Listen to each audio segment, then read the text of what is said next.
सी चाय बनाई जाए, अदरक वाली, बिकॉज अदरक वाली मेरी फेवरेट है। उसके बाद चाय के साथ पढ़ाई करेंगे चाय पीने के बाद। तो मेरे घर में ना चीनी थोड़ा ज़्यादा ही खाते हैं। I know it's bad for health, but अब आदत है तो मतलब एटलीस्ट चाय में तो चीनी थोड़ी ज़्यादा ही डलती है, भले हम लोग किसी और चीज़ में कमी कर ले। तो बस चाय बन चुकी है एंड अदरक वाली चाय is my all time favourite, like it's my favourite. कोई भी कॉफ़ी हो कुछ भी हो, बट अदरक वाली चाय इज़ माय फेवरेट। तो अभी मैं यहाँ पे फिजिक्स से स्टार्ट करी हूँ। मैं ऑफ कोर्स ऑलवेज़ फिजिक्स से ही स्टार्ट करती हूँ, क्योंकि फ़िज़िक्स जो है टफ़ है सब्जेक्ट मेरे लिए भी।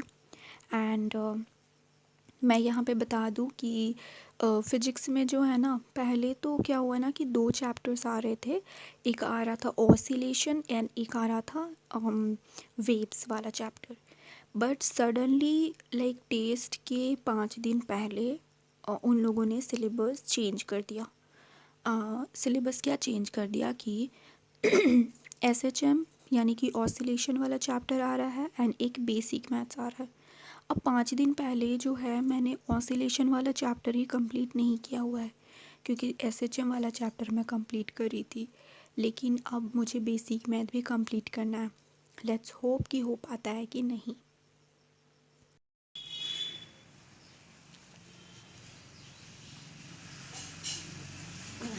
तो दोनों वेल एक्सपोज्ड होते हैं, ठीक है, सो दैट द पॉलेंस होते हैं ना ईजिली डिस्पर्स हो जाएंगे विंड में। And large open feathery stigma, stigma जो होता है ना एकदम फिदरी होता है, ताकि पॉलन को अच्छे से जल्दी से कैप्चर कर ले, ट्रैप कर ले उसको, ठीक है। Wind pollinated flowers often have a single ovule, ovule जो होते हैं इसमें सिंगल ही होते हैं। इन ईच ओवरी में numerous flower packed into an inflorescence. A familiar example is the corn cob that.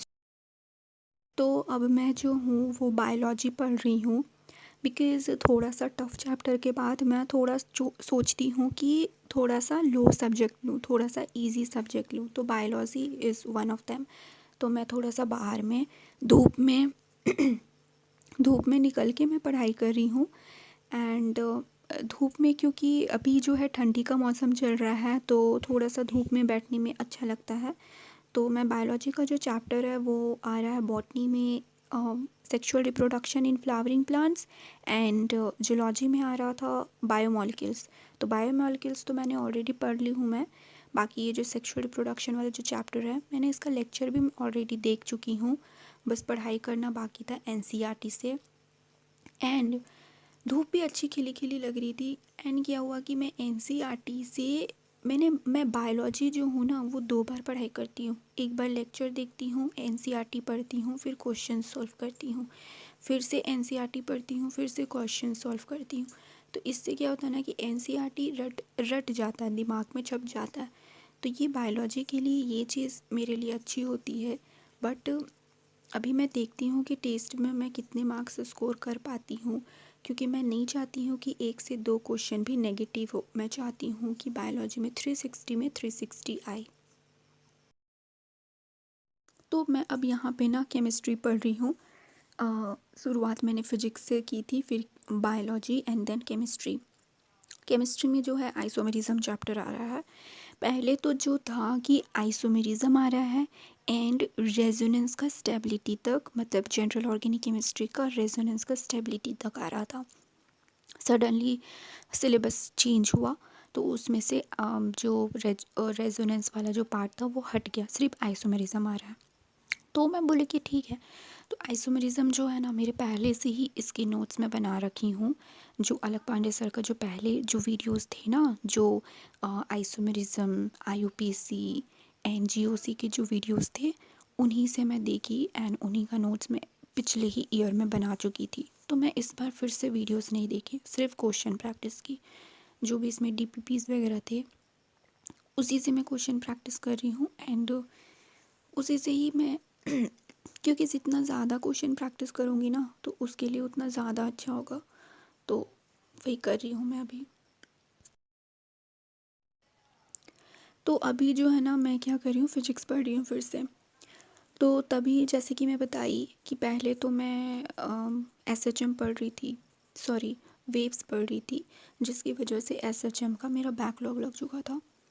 अब चैप्टर टेस्ट में तो आ रहा है एसएचएम, तो फिर से मैं एसएचएम को पढ़ी, और फिर से टेस्ट में क्या इंक्लूड हुआ कि बेसिक मैथ्स आ रहा, वेव्स नहीं आ रहा। अब मैं वेव्स पढ़ चुकी हूँ, लेकिन वेव्स वाला चैप्टर तो आ नहीं रहा है, तो वो तो वेस्ट गया। अब बेसिक मैथ्स आ रहा है, तो बेसिक मैथ्स मैं पढ़ी नहीं हूँ, तो बेसिक मैथ्स का मेरा ऑलरेडी बैकलॉग था, और अभी 4-5 दिन में बेसिक मैथ्स, क्योंकि मेरा यहाँ पे ऑसिलेशन ही कंप्लीट नहीं हुआ है, तो मैं यहाँ पे क्या बोलती हूँ, बेसिक मैथ्स कैसे पढूँ। तो बेसिक मैथ्स का आई थिंक कि नहीं हो पाएगा इस टेस्ट में, बेसिक मैथ्स छूट ही जा रहा है। एंड अभी आज सुबह में ही नोटिस आया कि मेरे ना कॉलेज के भी एग्ज़ाम स्टार्ट हो गए हैं। मैं ड्रॉपर हूँ, तो मैं कॉलेज भी कर रही हूँ साथ में। तो 4 पेपर का एग्ज़ाम होने वाला है 27-30 दिसंबर में ही, 27-30-2-4, तो 4 मतलब कि 4 पेपर का एग्ज़ाम होने वाला है, केमिस्ट्री का होने वाला है। अब मैं उसके लिए भी परेशान हूँ, अब उसके लिए भी मुझे पढ़ाई करनी पड़ेगी। So it's kind of hectic for me, क्योंकि यू नो दोनों सब्जेक्ट, और बिकॉज क्योंकि क्या होता है ना कि कॉलेज वाले एग्ज़ाम में आपको थ्योरी पूछा जाता है, तो you have to read all the lines, like पूरे बुक को आपको रटना पड़ता है, बिकॉज वहाँ पे आपको ऑब्जेक्टिव नहीं पूछे जाते। So it's kind of like hectic for me, but it's okay. Chemistry तो है, मैं पढ़ लूँगी, क्योंकि 11th और 12th में ला के ही आ रही हैं। बस उसमें थ्योरी है, तो मुझे थोड़ा सा थ्योरी पे ज़्यादा फोकस करना पड़ेगा। एंड ऑफ कोर्स इधर के टेस्ट तो चलते रहेंगे, इधर के जितने भी सारे टेस्ट है उसको तो मैं दूँगी ही। एंड क्योंकि बेसिक मैथ्स का ऑलरेडी मेरा बैकलॉग लग चुका है, तो मैं उसको अभी पढ़ नहीं पाऊँगी, because I have no time. अभी मैं ऑसिलेशन कंप्लीट कर रही हूँ जल्दी जल्दी, एंड बेसिक मैथ्स के लिए तो टाइम नहीं है। So yeah, that's all for this video, and thanks for watching, and subscribe to this channel if you haven't. And yes, bye.